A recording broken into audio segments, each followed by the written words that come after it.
कोलकाता में गुज़श्ता 22 दिनों से सिर्फ एक ही चीख, एक ही पुकार सुनाई दे रही है, we want justice RG Kar, we want justice for RG Kar.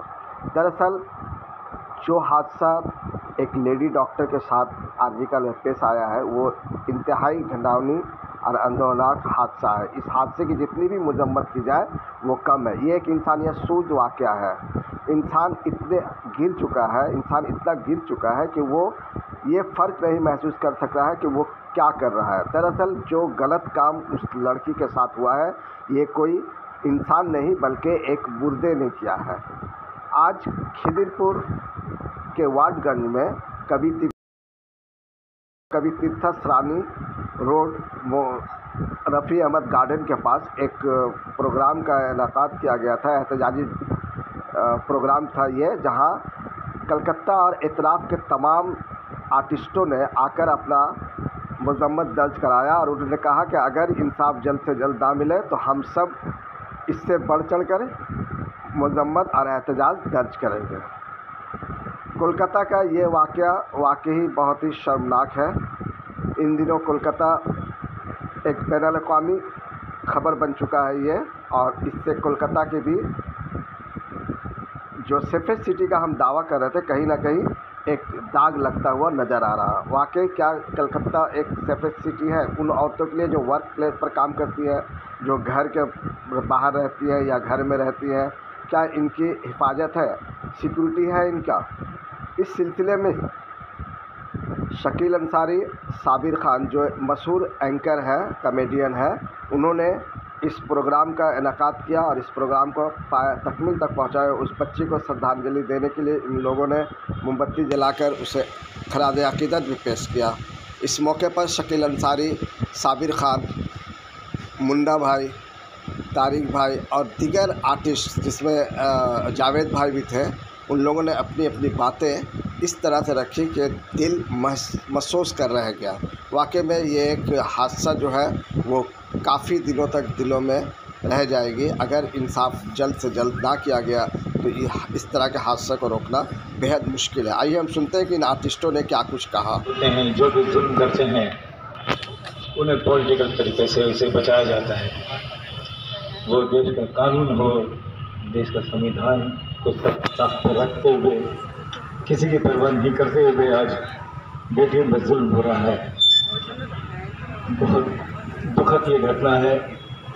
पूरे हिंदुस्तान में आज मासूम बच्चियों के साथ जो जुल्म हो रहा है, और इसके लिए जो कदम हमारे साबिर भाई, शकील भाई, हमारे मुन्ना भाई ने कलकत्ता के महान सारे सिंगर्स, म्यूजिशियंस को यहाँ पे एकजुट किया है। आज हम सब सड़कों पे हैं और ये आवाज़ इंशाल्लाह। তো এই ঘটনাতে আমরা শিল্পীরাও যে কিছুটা প্রতিবাদ করতে পারি সেটা মনে হয়তো ইচ্ছা ছিল, কিন্তু প্ল্যাটফর্ম খুঁজে পাচ্ছিলাম না। তো হঠাৎই একটা ফেসবুকে আমাদের সাবির ভাই, সদ্য সাকিলার একটা ভিডিও বাইট দেখলাম এবং জানতে পেরেছিলাম যে আজ একটা প্রোটেস্ট এখানে হবে। তাই একদম দেরি না করে একদম মনের তাগিদে এখানে এসে উপস্থিত হয়েছে। এই জন্যেই সত্যি এই জঘন্য নারকীয় ঘটনার একটা সুরাহা ভীষণ দরকার। আজ এতদিন হয়ে গেল কিন্তু আমরা কেউ জানতেই পারছি না আসল ঘটনা কি হয়েছিল সেদিনকে। সেই মেয়েটার প্রতি অত্যাচার হয়েছে। তো আমরা সবাই আশায় আছি। আর শুধু আশা নয়, আমাদের জনগর্জন, আমাদের প্রতিবাদ আশা করছে খুব তাড়াতাড়ি আমাদের এই যে জাস্টিস সামনে এনে যাবে। তাই সবাইকে বলবো justice for thank you so much. ধন্যবাদ নান্দন ভাই। আমি একটা কথা, যারা মিডিয়ার মাধ্যমে আমাদেরকে দেখছেন বা এখানে যারা শিল্পী আছেন ওনারা তো জানেন, ওনারা আছেন, কিন্তু যারা শিল্পী নয় ওনারা জানেন না একটা কথা कि कलाकार जो होता है ना बड़ा जिद्दी होता है। कलाकार बहुत मुश्किल से पैदा होता है और वो उसको ऊपर वाला ही करता है बनाकर। एक लड़का ड्रम बजाता था। अब आपको पता है कि ड्रम जो होता है वो स्टेज में इतनी सारी जगह ले लेता है और दोनों हाथों से और पाँव से बजाना पड़ता है। तो वो लड़का सफ़र कर रहा था बस में और उसका हाथ ऐसे बाहर निकला हुआ था। उधर से एक गाड़ी आई और उस गाड़ी ने उसके हाथ को उड़ा दिया। वो हाथ कि घर में आके ताला तोड़ के कोई ना कुछ कर।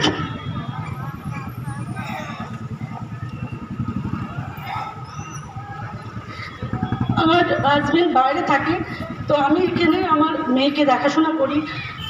যেই দিন থেকে এই ঘটনাটা শুনেছি, না ভালো করে খেতে পারছি, না ভালো করে ঘুমাতে পারছি, কিচ্ছু করতে পারছি না। কি করছে এতদিন হয়ে গেল, কোনো ছুড়াও হচ্ছে না, কিচ্ছু হচ্ছে না। কতদিন আমরা ওয়েট করবো? আর ওয়েট করতে করতে আমরা তো এখন মনে হচ্ছে মাটির সাথে মিশে যায়। যখন এই মেয়েটাকে রেপ করছিল ওরা মনে করেনি যে আমাদেরও ঘরে মা আছে, বোন আছে, আমাদের বোনের সঙ্গে যদি এরকম হয় আমরা কি করব? সে তো নিজেই সুইসাইড করবে। এই রেপকে তো সুইসাইডের কেস দেওয়া হয়েছে, কিন্তু আমাদের মেয়েদের হলে তো আমরাও সুইসাইড করে মরে যাবো। তার ভবিষ্যৎ কি হবে? আপনারা সবাই যে যার মেয়েদের সাপোর্ট করুন, সঙ্গে থাকুন। আমরা তো মেয়েদের ছাড়তে ভয় পাচ্ছি এখন, ভাবছি কি করে পড়াশোনা করতে। আমার মেয়ের এখন 17 বছর বয়স, 12 বছর থেকে ওকে আমি ছেড়ে দিয়েছি যে যাও তুমি একলাই যাও, কত মা সঙ্গে থাকবে। কিন্তু আমার মেয়ে একদিন বাস থেকে বাড়ি এসে বলছে, মা একটা আঙ্কেল আমার গায়ে টাচ করছে। আমি ঘুরে এক থাপ্পড় মেরে দিয়েছি। আমি বললাম খুব ভালো করেছো। আমার হাজবেন্ড বলছে না এরকম করো না, কি হবে এরকম করে? আমার মেয়ে একা সাপোর্ট করলো, কেউ সাপোর্ট করলো না। বাসে এতগুলো লোক আছে, এতগুলো মহিলা আছে, কেউ সাপোর্ট করেনি। আমার মেয়েকে আমি বললাম তুমি সাপোর্ট করেছো, কিন্তু এরপর থেকে আর করবে না, কারণ সাপোর্ট করলে তোমাকে রেপ করে দেবে। সাপোর্ট করে কি হবে? একজন সাপোর্ট করবে, আরেকজন হাসবে। আমাদের এইটাই দুনিয়া আছে, কেউ ওপরে তুলে তাকে কতক্ষণে নামাবো, তাকে ওপরে তুলতে তুলতে ওপরে তুলে দেবো তা নয়, তাকে নামিয়ে নামিয়ে কতক্ষণে নিচে নামবো। আমরা যদি একটা মেয়ে সাপোর্ট করি আর একটা মেয়ে এসে পাশে দাঁড়াবে না, সে তখন উল্টে এগেনস্ট হয়ে যাবে যে বাবা আমরা সাপোর্ট করবো না। কিন্তু আমি কথা চাই, জনতা যদি রুখে দাঁড়াই না, সব কিছুর সমাধানে হবেই হবে। কি দাদা হবে তো? হবে তো?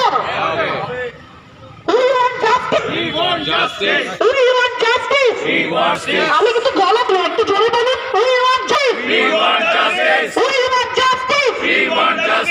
কমসে কম নিজের ঘরের মা বোনদের একটু বাঁচাতে এই জাস্টিসটা করুন।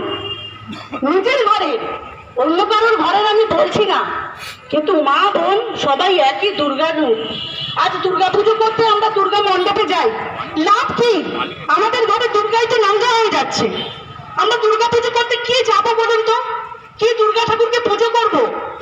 দুর্গা ঠাকুরের 10 হাত, কিন্তু সেই 10 হাতে কাউকে অসুরকে বধ করতে পারছে না, ওটা মূর্তিতেই থাকে।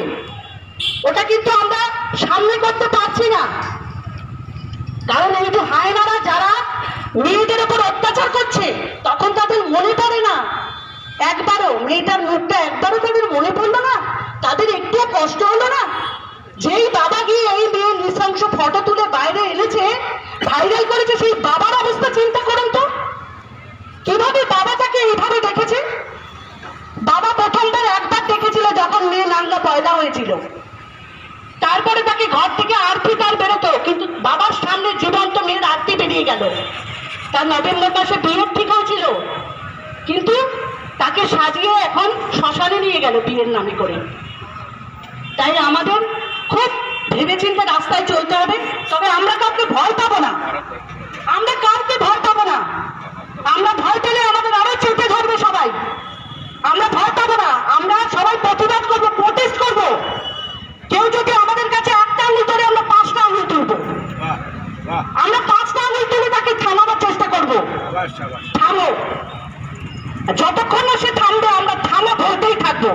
একবার স্থির থামবে।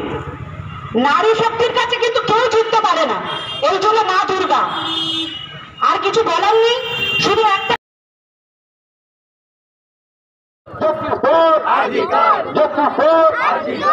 हम इंसाफ लेकर रहेंगे, इंसाफ देना पड़ेगा, न्याय करना पड़ेगा। तब तक हम रोड पर निकलते रहेंगे, हमारा एहतजाज चलता रहेगा, हम प्रोटेस्ट करते रहेंगे। हम स्टेट के आर्टिस्ट, हमारे साउंड इंजीनियर, हमारे डांसर, हमारे परफॉर्मर, हमारे टेक्नीशियन, हम ऐसे ही सड़कों पर उतरते रहेंगे। आज तो यहाँ पर हम सब खड़े हैं, हमारा अगला काम कैंडल मार्च है।